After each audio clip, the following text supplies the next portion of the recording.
Hi, everyone. Welcome to ESM Prep Summer Test Prep webinar. Today, we're going to be focused on international students as the rules, Niall, have changed for y'all across the pond. We're going to go over a lot of different topics today. We're going to cover just how important these tests are in the landscape of college admissions, of course, with the test optional trends since COVID. There's a lot that's up in the air, and we'll try to demystify that for you today. Niall will give you an update on the new digital SAT and what he's seen from this spring. The test has been around now since March, so we have a little bit of data on how students have fared, things surrounding the test that have become really important. Talk about the ACT and then compare it to the new digital SAT. And then we'll get into how to prepare for these tests. How do you choose the test that's right for you? How do you develop the right timeline of prep and testing for the fall? And then give you some of our keys to successful test prep. Niall, how are you today? I am doing well, Adam. Dialing in from not so sunny London. How are you? I am in not so sunny Michigan today. How are your kids faring on their GCSEs? Are they almost done? Yeah, I mean most GCSE students will be done sort of, I'd say 22nd, 23rd of June, and then we'll get into it later, but they'll maybe have a short break and then straight on to test prep for most of them. So they had half term last week, so a lot of students sort of dialing down on their GCSE prep, but so far so good. So they're going to be in test mode coming right into the SAT and the ACT. Okay, so the first thing you want to do is provide a little bit of context to why these tests are important. Now, historically, these tests have been a very significant factor in college admissions, even for international students. And that's when schools required these tests, whether you had to submit an SAT or ACT score. Ever since March 2020, the game has completely changed. With COVID really shutting down test centers, colleges weren't in their right minds able to require tests since 2020. So we saw different policies that came into effect. The majority of schools in the US went with test optional policies, meaning if you were able to test and you did well, you could submit them and they would be considered in your application. But if you weren't able to test, then you would not be disadvantaged in any way. You just simply were evaluated without test scores as part of your application. Some other systems, most notably the University of California system and the California State University, the CSU system, went test blind, or what they also call test free. Test blind is when no one is able to submit scores. Standardized test scores, SAT and ACT scores, are not considered as part of the application. And then some schools in the most recent years, really this year, have gone back to test required. So schools that have generally considered testing as a very important part of their application process, Georgetown, MIT, the military academies, Southern state school systems, have gone back to requiring tests. So why hasn't everyone gone back to requiring tests? Well, what we saw after COVID was when schools stopped requiring tests, their application numbers soared exponentially. We're talking 20, 30, 40% at many schools. And so those schools saw millions of dollars in extra application revenue, which they used to help fund their admissions offices. They saw their admit rates declining because you don't have any more spots for students at your school, even if there are more applicants. So the admit rates plummeted. The average test scores for schools that went test optional actually went up because only the people that did extremely well were submitting scores. So schools were showing higher test scores. They were showing to be more selective. They were driving more money and revenue. And so this is just an absolute no-brainer for a lot of colleges. They're saying, wait, we look way better. We're making more money. Why should we go away from test optional? So we're really expecting test optional to be the norm for the foreseeable future. But what does it truly mean? Are those kids getting into schools when they don't submit test scores? And the answer is largely not at the rate that kids that submit competitive test scores are. Test scores are still a large part of the application process when you do well. And they can be a real advantage if you have a score that's competitive at whatever school you're applying to. So you can see these numbers here. And this is a smattering. There are schools where the impact isn't as much, but the large majority of them are seeing a real advantage for those that are taking these tests, testing well and submitting them. Because test optional's history is to help kids that are first generation college students, lower income college, prospective college students, get into college and remove that barrier. So if you're coming from an elite boarding school in the UK and you're competing with those kids around you at the other elite boarding schools in the UK and in Western Europe, those kids are taking tests. And if you're the one that doesn't have a test score and the other ones have a similar resume and they have the test score as competitive, they are going to get in. So Niall, as we tell everybody early on, test optional is not created equal. If you are at a school that is competitive, you should be trying to test early to get it out of the way and test as well as you can. Did I forget anything? No, I mean, I think that's pretty much the exact overview. And I think maybe just one or two points to add. One is that test optional wasn't something that was created during COVID. So it's something we've really seen over the last couple of decades, and it's more that COVID has accelerated that change. I think also that it's really first degree versus second degree thinking. So most students, most teenagers naturally think the first time they hear test optional, great, I don't have to test. And while that's technically true, you really need to think through all the points that Adam just mentioned. What school do I go to? How competitive do I want my application to be? And I think that, look, I mean, these admit rates with tests and without tests, they're not the exact same cohort of students, right? I mean, typically students with test scores that are superb are very organized. They're doing things like applying early, all of that good stuff. But really the way you want to think about it is that if you're comparing your application against your own application, for the vast majority of colleges, a superb test score is a quantitative asset that you can have that can differentiate you from other students. That's not that testing is the right fit for 100% of students, but for those students that are going for extremely academically selective colleges from, for example, prestigious boarding schools in the UK, it's very likely that you're going to want to test and go for a very competitive score. Yeah, you mentioned oh wait, I don't have to test now. I can still apply to these elite schools without test scores. That's the line of thought that allowed applications to increase at an exponential rate. It's like, oh, what's 90 more American dollars to throw at my chance at Harvard, even though I have a 3.6 GPA and I have, average to good, GCSE scores.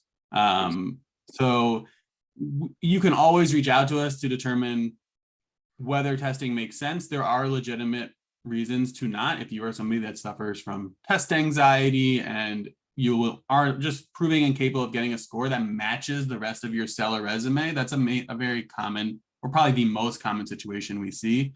But if you are able to test and test well, you absolutely should try your best to. Yeah.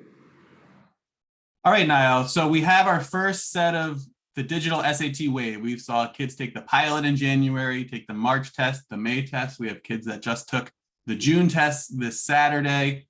Can you give us a brief overview of how this test has changed? What are its highlighting features and how we're seeing kids fare on them? Yeah, for sure. So, as of March 2023, for international students only, so this is not the case yet for domestic students in the US, the SAT switched to a digital format. So really, I mean, the first thing that changed is that they combined what were 4 separate sections. The reading, the writing and language were combined into one section. The maths non-calculator and the maths calculator were combined into one section. Now, those sections are now split into different modules. So on the reading and writing section, you take the first module, which is 27 questions. And depending on how you do in that module, the test is adaptive and determines which second module you see. So it's a modular adaptive test or a section adaptive test. It's not question adaptive. So some of our students think, oh, maybe if I make a couple of mistakes in the first couple of questions, I'm screwed for the rest of the test. And that's just not the case. It's more that, okay, they take your score at the end of the section. That then determines whether you see a harder module or an easier module. Now, the scores are still out of 1,600 total. So the reading and writing language is scored out of 800. The maths is scored out of 800. And the test is now just 98 questions.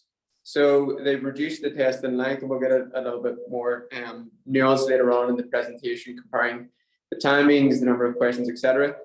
But broadly speaking, shorter test, and they've actually increased the average time per question. And the reason they claim that they can do that is because of the adaptive nature. They need fewer questions to differentiate students, which which leads us right into the ACT versus SAT, the basics. So I think the big thing is that the ACT in its entirety is 215 questions, whereas the new digital SAT is 98. So it's fewer than half the amount of questions. And the test is right around 2 hours compared to the ACT being right around 3 hours. So naturally, we've seen students be more favorable towards the new digital SAT because it's the path of least resistance, right? It's fewer questions, it's a shorter test, etc. Our advice really from the start was just not to be necessarily sort of a guinea pig for this test. We didn't know how exactly it was going to run it. And our advice to students was, look, stick to the known quantity. The ACT hasn't changed its content in a long time. And also, while it did switch to a computer-based test in the fall of 2018 for international students, the content didn't change. So we have dozens, if not hundreds, of full-length practice tests for the ACT. And when it switched to the computer-based test, we had students taking that first cohort. It went fine. And since then, we've maybe had around, call it 25 administrations of the computer-based test. So really our advice up to now has been to students, like, if the ACT is the right fit test, default to that. And there are good reasons as to why the SAT might be a better fit test for certain students, particularly on the timing front.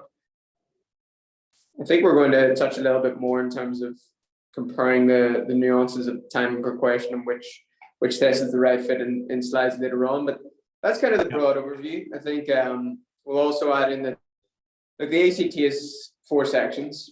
It's the English, which has historically been very equivalent to the writing and language on the SAT. It's maths, which is fully calculator. However, on the computer-based ACT, you don't have access to the scientific calculator. The ACT has an explicit science section, but it's not really a science section. It's more data analysis, research summaries, conflicting viewpoints. So we do hear a lot of students who may not be taking an A-level in science or maybe many scientific APs, should we default to the SAT? And they're kind of surprised when they see the caliber of the ACT science. It's also, I think, a big thing that it still comes up, understandably so, is that the SAT is 50% maths, the ACT is 25% maths. So depending on students' maths abilities, that can maybe favor one test over the other. Adam, if you want to add in some points from here. Yeah, I think you're really laying out a case for the digital SAT in that it's a shorter test. You have more time per question. The reading passages are shorter, right? They're a paragraph instead of passages. We kind of have seen a cycle already, and the scores have been about predictive of how they were doing in practice. There's other things that we have to consider on an individual level as well. Availability and logistics surrounding this test, especially for international students, are really important. There are not a lot of test centers available around Europe to take these tests. And so while maybe the SAT is a better fit for you slightly, if you can take the ACT, a short cab from your house instead of having to take a train an hour and a half and deal with possibilities of missing the test altogether, like those are things that have to be considered when these tests, when you're going to score about the same on these tests. The digital SAT, the main drawbacks that we're seeing are that there are not as many official resources. So that is when I have to drive home, right? There are dozens and dozens of ACTs available across the internet for practice on the computer, for practice on PDF form, but there's only 4 official practice tests in the Blue Book. And for a test where they completely changed how they score it, where the questions are not weighted the same. This is not the same as you can look at previous versions where they have a score key and like -4 is a 760 in math, right? This is not where all of them are treated equally. If you don't have a lot of cracks at it from a practice standpoint, those scores can vary. And that was what we were really worried about coming into the spring. And I think so far we've seen pretty good results in that we've had predictive scores from practice to the official test. So logistics have to play a part. When ACT registration opens for the fall, we have to help students weigh like, oh, should I go an hour to take the SAT or 10 minutes to take the ACT?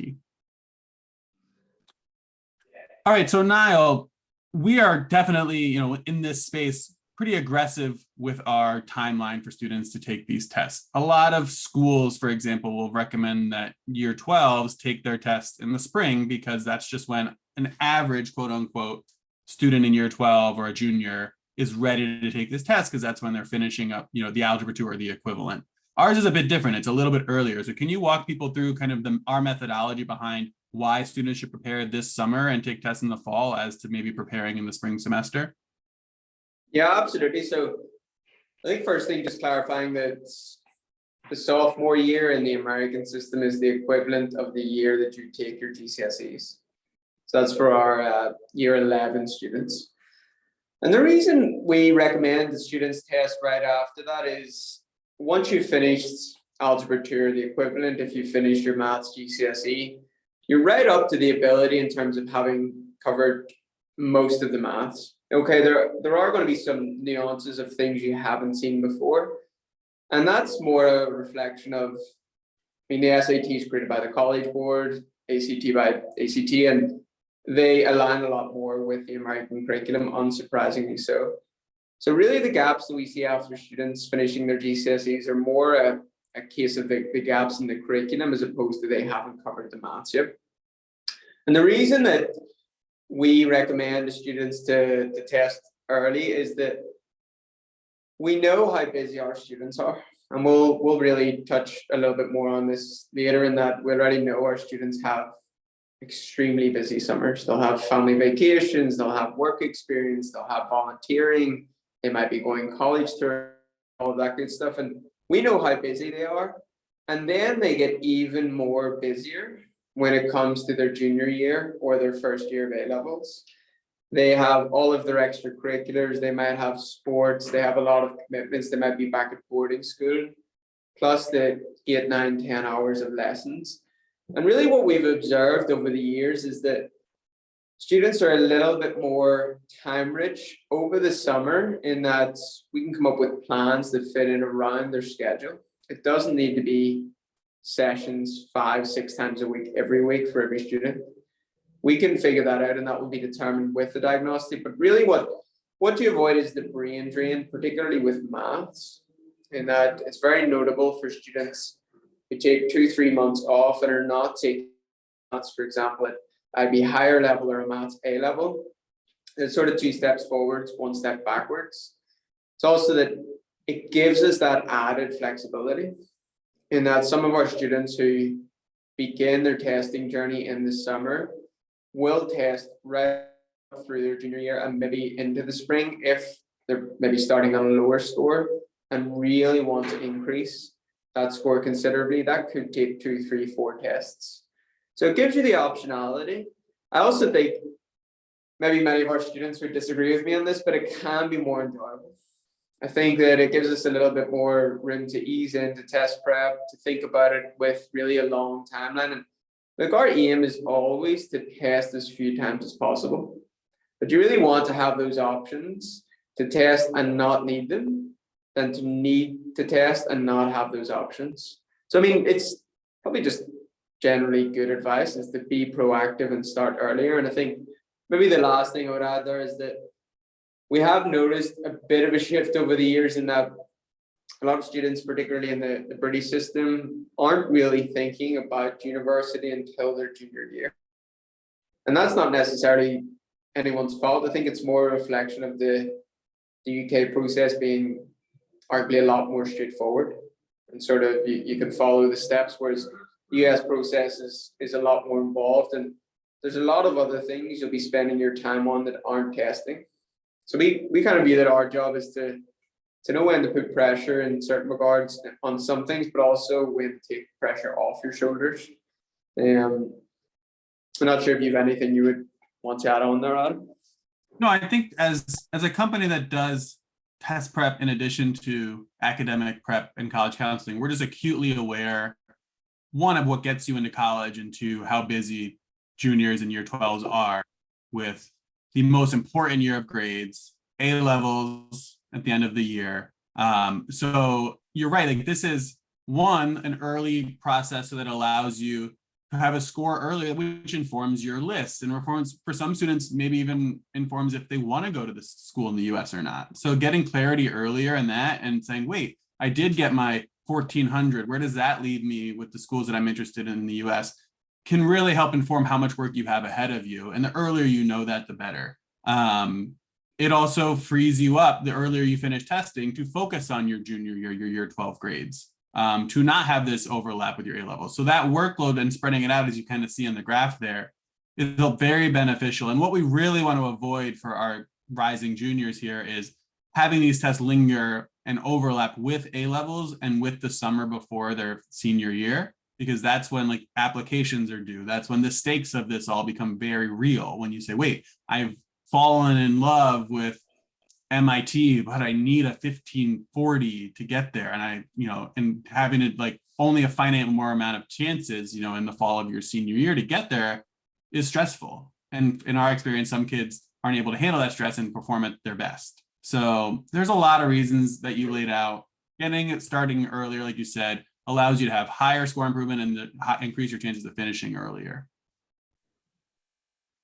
So what does it look like when I start to prepare for these tests? Well, the first thing we always recommend is to take a diagnostic test of both. So a student should take a full-length ACT diagnostic and a full-length digital SAT. We would see their scores. We would look at your question-by-question breakdown of how you do in each section and figure out which score provides you the best path to significant improvement on those tests.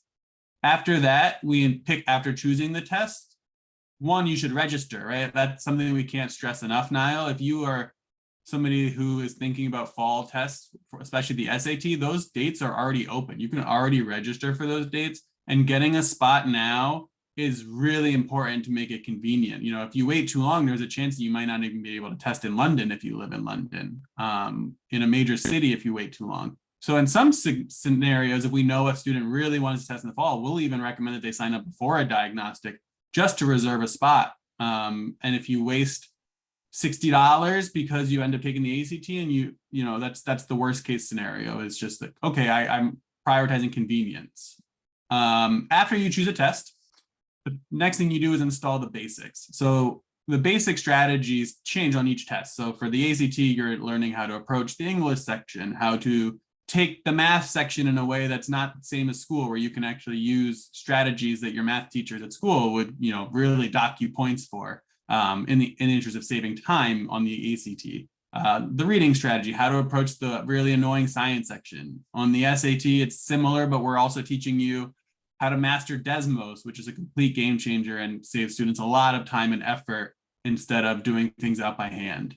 Once you get really comfortable with the basic strategies and the foundational skills you need to succeed on these tests, we generally schedule in a full-length assessment there to see how that initial jump happens.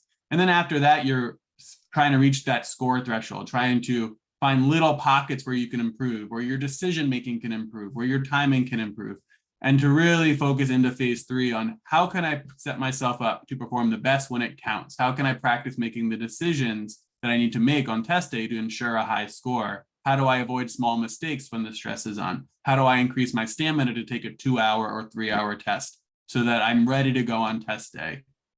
So Niall, this is a strategy, when we're in the school year doing this, it's generally a once a week set cadence, maybe twice if in the fall semester if they're very light.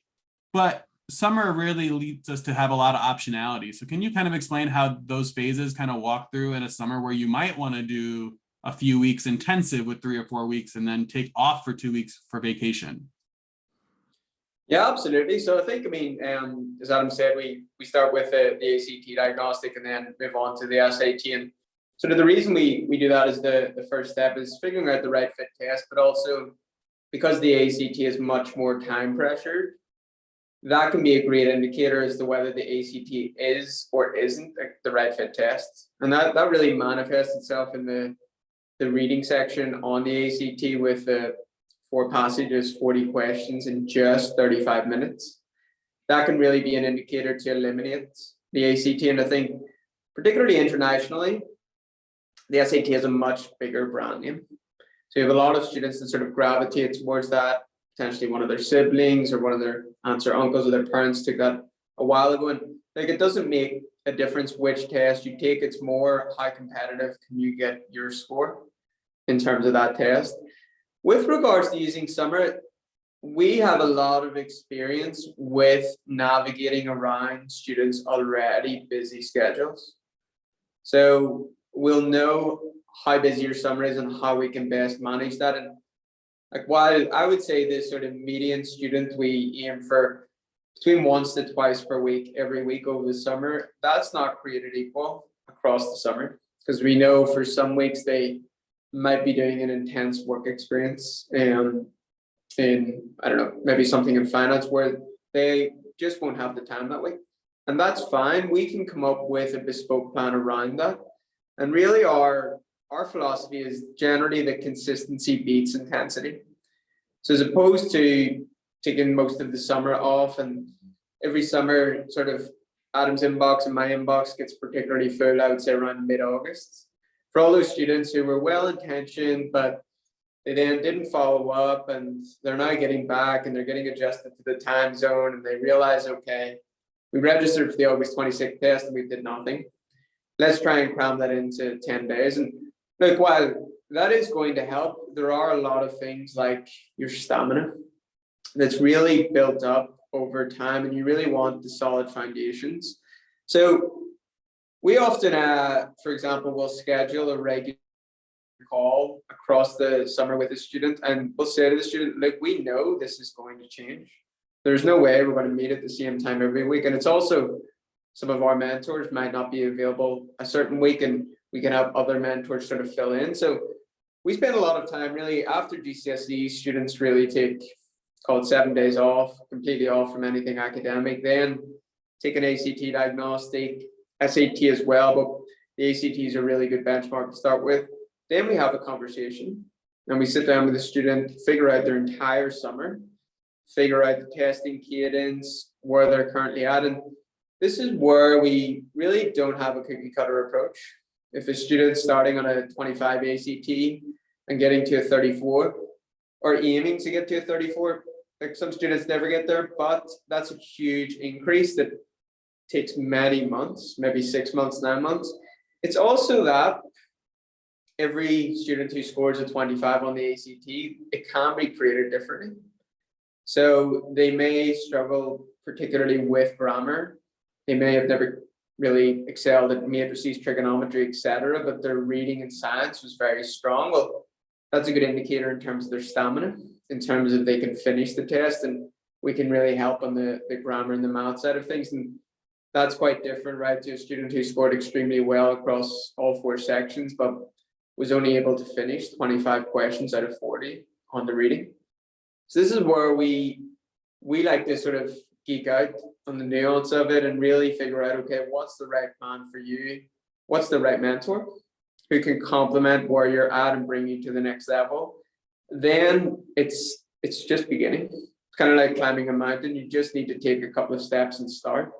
So we're on the same team with students and with families, and we know there's, I think, and we're probably speaking for both of us here, that we've never had a student where summer prep has went exactly to plan. You've always got to allow a little bit of wiggle room where there are going to be flight cancellations, there are going to be things that are subject to move, but if you've started early enough, you've got a solid plan, and you're at least 90-95% consistent, your prep will take care of itself. Yeah, I can't agree more. I think when we look at those kind of pockets where, you know, we are doing more sessions per week, we tend to like to have those early on, not only because it allows you for a bit of margin for error after that fact, but the early phase, that phase 1 of test prep, is a lot of instruction, right? It's not you having a lot of homework to do in between sessions because you're just learning how to take each section. So if you had 4 ACT lessons in even 1 week, you could cover the basic strategies in each section, and you wouldn't really need to have any buffer between, you know, any days in between them because you don't have homework to practice it, right? You're just installing them. So if you're going to have that block of intensive work, it does not make it sense to say, oh, let's slow play, or it's not ideal, I would say, if it happens because of the schedule, it happens, but it's not ideal to say, oh, I'm going to do one a week for 6-7 weeks to just learn the basics, and then I'm going to do a 2-week sprint before the test. Well, no, you're going to burn out, right? If you have to do a 2-week sprint before the test, that means you're doing a lot of extra time work every day on top of your lessons, rather than having, the early part be more instructional. So if you're going to have a time where you want to get a lot done, we really, really recommend that to be early in the process rather than later. Niall, any other keys that we haven't discussed? I mean, there's a lot we're going to save all of our parents watching from all of the nitty gritty about how to improve on these tests. That's something we'll cover later. I will say that, yeah, Desmos, have to learn Desmos for SAT. That's our one thing that we will always mention for this new digital SAT. Did we forget any other aspects of it? No, I think maybe more on the international side of things, and that's we do notice over the summer, this is anecdotally speaking, but an increase in silly mistakes for homeworks, and usually that comes down to doing them in sort of not high quality conditions. So we'll have students trying to complete sections on flights overnight or on layovers, and usually there are, like, we get it that sometimes in summer the last thing you really want to focus on is ACT, SAT prep, and you might be on a Greek island somewhere and that's the last of your considerations, and then you realize you've committed to a session and we agreed all of this good stuff, and then you rush the homework, and really that is counterproductive, because it's not only sort of somewhat wasted that time, but it then wastes session time, because we're spending time going through silly mistakes that you wouldn't have made in higher quality conditions. So I think particularly in summer, with a lot of already busy travel schedules and jet lag and being across continents, also thinking about high quality times to do your homework. And we would really prefer that students chop up their homework if necessary, so that it can be completed in high quality conditions. So say, for example, students taking a full length ACT over a week. Well, it might be preferable to break that up into 4 sections, particularly over summer, so that you can get that focused 45 minutes, 60 minutes, 35 and 35, as opposed to rushing it before the lesson, because then students will get more out of it, and the lessons will be, much more productive.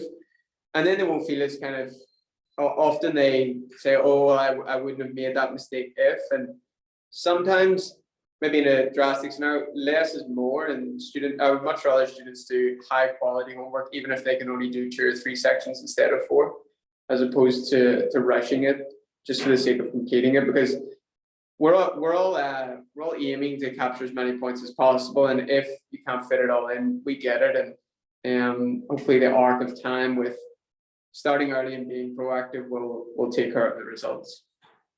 And that's where communication with your mentor is key. If your mentor gives you a full practice test to see truly how you would do on test day, splitting it across and taking science when you're rested, you're ready, it's the first thing, it's going to artificially inflate your score, because it's not the end of a 3-hour test. So that's where you can talk to your mentor via email, via WhatsApp, and say, hey, I don't have time to do this full section. And then they can say, well, maybe take the science at the end of the day when you're tired, right? To mimic that fatigue. There's a lot of ways to play it, but it does take constant communication. And you're absolutely right about the small mistakes. I tell all my students, the way to maximize your score is to get everything you know how to do right, and some of the stuff you don't really know how to do right with some of the strategies that we teach you, right? So if you're dropping points on stuff you know how to do, that's the #1 way to lower your score than from where it could be. All right, if you have any questions, feel free to email both of us. We will put our emails in circulation when we send the webinar out. Niall, summer's the best. We love summer test prep. Any parting words? No, I think be communicative with your mentor, and be mindful of time zones. Always confirm in a specific time zone, so that there's no crosswires. Oh, thought we're meeting 5 p.m. this time. Different time zone. No, I think we look forward to working with everyone over the summer. I think July is probably the most underutilized month with regards to test prep, and that really makes the difference between being proactive and being reactive. And I wouldn't view it as such a burden. I think that a lot of people view test prep as sort of this big mountain to climb. And while that's somewhat true, speaking to us, just pick up the phone, email us, and we'll take care of everything really. But ultimately, it's up to you to put in the work, and we'll be partners along the way. Yeah, the less you talk to people about it and work with people to talk and discuss this, the more daunting it seems, right? And that's true of a lot of things we have to do in life, but we really do break this down into very digestible pieces to increase your score. And we are not going to take over your entire summer with test prep. We are not giving you a practice test every week because, well, if you're taking the SAT, we don't have a practice test for you to take every week, given how it is. So this does not have to be something that takes over your summer, but it is something that if you approach it the right way and you put in good, consistent work, you can get it done and have it not also take over your fall or spring. All right, Niall, it's been wonderful to talk to you as always. We'll be in touch soon. Yes, Adam, thanks for your time, and thanks everyone for watching.